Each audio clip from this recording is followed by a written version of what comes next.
Namataan kamakailan sa Ilog Pasig ang paglalayag ng isang replika ng balangay na siya ring tampok sa kasalukuyang logo ng ASEAN 2026. Kung ano ang makasaysayang kwento nito, alamin sa report ni Elijah Canlas.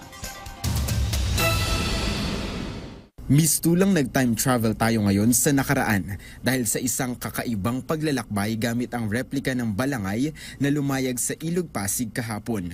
Ang paglayag ng balangay na ito ay isang pagbalik-tanaw sa ating makulay na maritime heritage kasabay ng paghahanda ng bansa sa pangunguna sa ASEAN 2026. Kaugnay nito, ang balangay na tampok ngayon ay tinatawag na BB Florentino Das na nagsilbing trading vessel at cultural symbol sa panahon ngayon. Ang balangay na ito ay may habang 24 na metro at lapad na 5 metro na maihahalin tulad sa haba ng dalawang magkasunod na bus.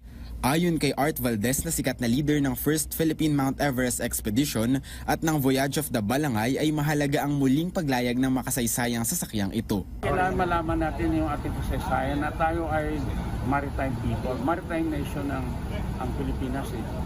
Nawala na yun because hindi naman ng dayuhan, dinisrupt nila ang pag-isip natin na bilang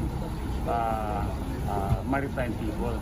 Kaya ito, an ancient boat will revive that spirito na tayo lumaki taong dagat. Bagamat ang gantong uri ng bangka ay naging pangunahing moda ng transportasyon ng mga sinaunang Southeast Asian nation, natatangi ang pangalang balangay sa Pilipinas. Ayon sa kasaysayan, ang salitang barangay na pinakamaliit na unit ng pamahalaan sa Pilipinas ay direktang nagmula sa salitang balangay. Samantala, ang atraksyong ito ay direktang nakakabit sa opisyal na tema ng ASEAN 2026 na Navigating Our Future Together. Layo ng pamahalaan na gamitin ang makasaysayang simbolo na ito para palakasin ang ugnayan at pagkakaisa ng mga karatig bansa sa rehiyon.